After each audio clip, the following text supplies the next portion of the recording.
Hey everybody, welcome back to my channel. Well, this is a first. I have your paperclip video before the Gorjuss art journal layout. So it didn't happen as planned, but it just happened.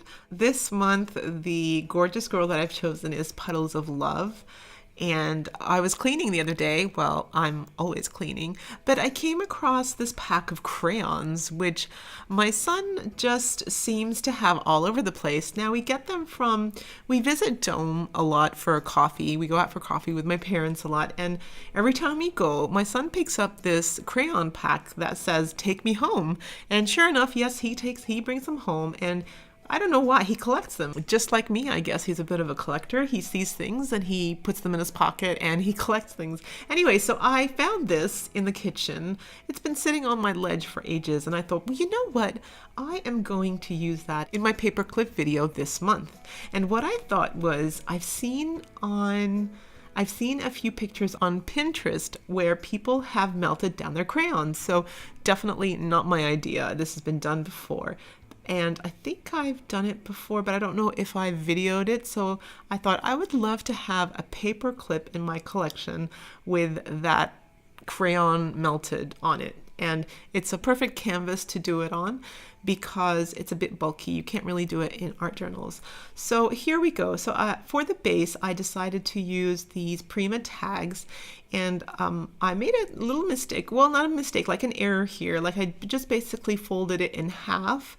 I made sure that the girl with the umbrella had enough room, but I will go back and make a larger tag in a moment when I realize I don't have enough room to put the crayons in. And I wanted the crayons to be quite prominent, not just a little bit of crayon. So here I am just adjusting where I'm going to put her. I'm going to put a little bit of double-sided tape just to put her down, and I'm just going to start to plan which colors I'm going to use. Now, because I've already colored her in yellow and pink, I'm going to decide to put the yellow and pink on the side, and then I'm going to make it look like it's raining around her umbrella, although it didn't kind of work as how I thought it will, but I'll talk about that in a moment. So basically I'm just using my scissors and cutting them in half and then removing the wrapper. Be careful when you cut your crayons in half because they just spring into the air and a bit dangerous. So here's where I decided that I really wanted to have all the crayons at one level, and I didn't have enough room to do that. So I'm going to go ahead and redo another tag. I'm going to make sure that I have enough room for the crayons. Then I'm going to thread it through, and let's continue what I was doing earlier. So I'm going to make sure that the yellow and pink crayons are off to the side and that the others are evenly spaced out. Now, one thing I noticed that is if you add the hot glue to the crayon, it doesn't work. It doesn't hold the crayons as the heat applies. So the blue and the red are the ones that I added the hot glue to the crayon and then attached it to the canvas. And as I use my heat gun to blow the crayons, the glue lets go first. So the brown and the red crayons kind of sort of fell off the page, but that doesn't matter because as the crayon started cooling, they hardened up in the melted crayon, so that's not a problem. Now, what I also did there was I stamped my gorgeous girl down just so that I know where I was going to apply her. I now just have a lid from a jar because I wanted the melted crayon to kind of like rain around her, like around her umbrella. Kind of works, but kind of doesn't work, and I'll show you what I mean in a little bit. Now, excuse my hand here. I'm just applying direct heat to melt it, and within about 20 seconds, it starts free flowing. So you're going to see it coming now.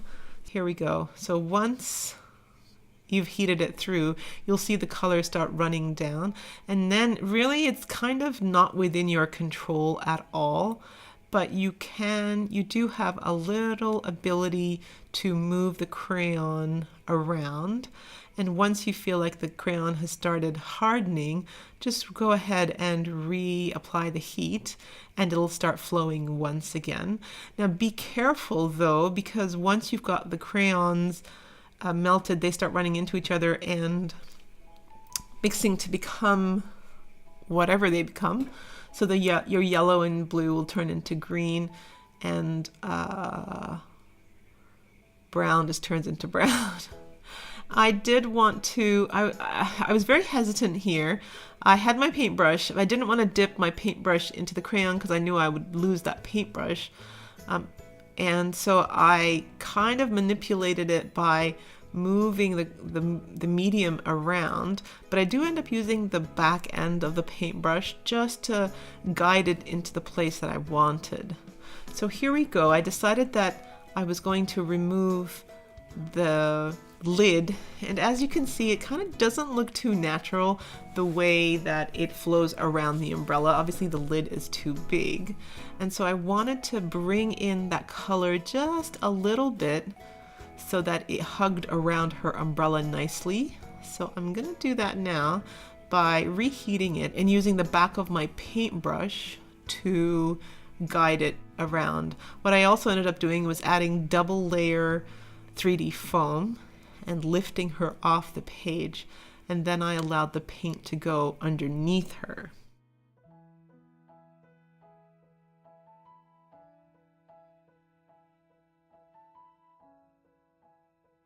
And once you guide the crayon into place, it kind of knows that it can go in that area, so it travels in that direction.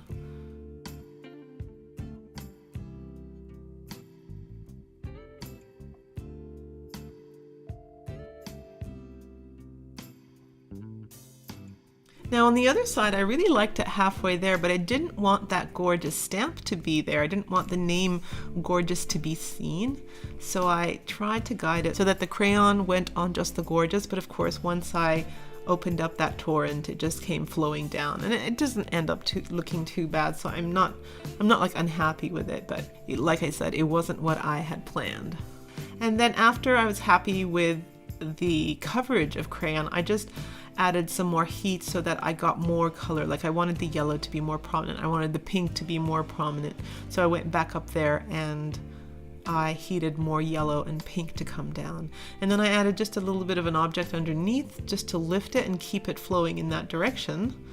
And I let it dry. Now, of course, as I was doing this, I was exclaiming at how wonderful this was, and everybody in the house came to have a look. And one of those people was my teenager.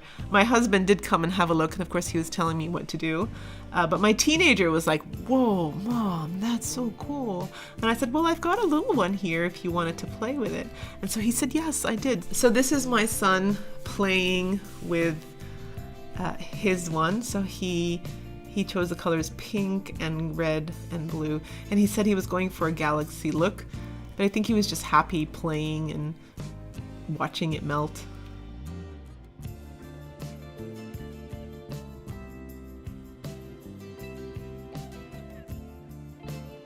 Like I said, it's really hard to control what's happening. So it looks like a little bit of a monster with eyes and a mouth.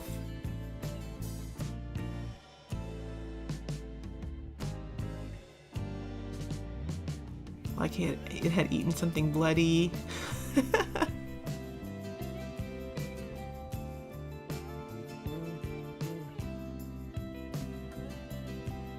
Very cute. I did add to that later, and I'll show you what I did with that. Alrighty, so back to my paperclip art. I go for these letter alphas in the wood stamp. I have this collection from like the first year I started arting, and I just don't go back to them. But what I find is that they're a little bit messy, like the orange rubber around the stamp always picks up the ink. So I have to be really careful, and I have to wipe around the stamp to get a good impression. So I do that, and I spell out the word art.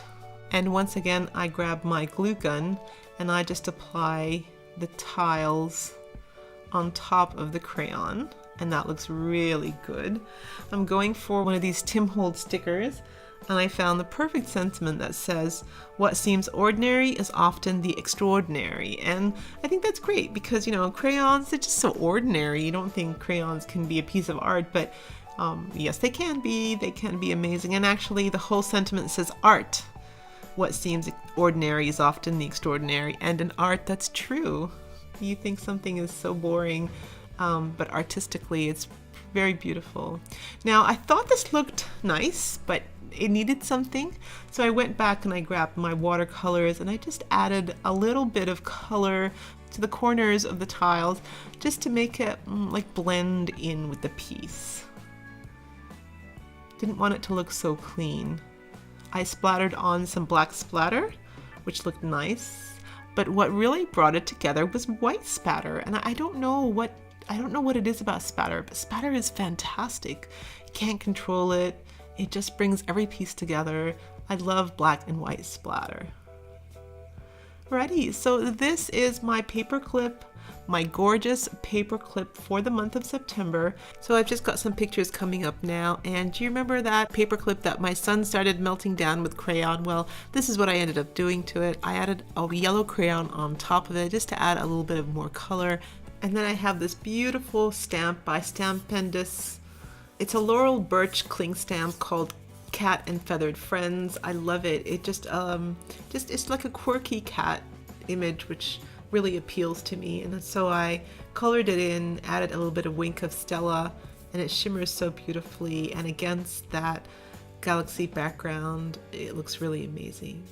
So here are some more pictures of my paperclip for this month. Thank you so much for joining me, you guys, and I'll see you in my next video.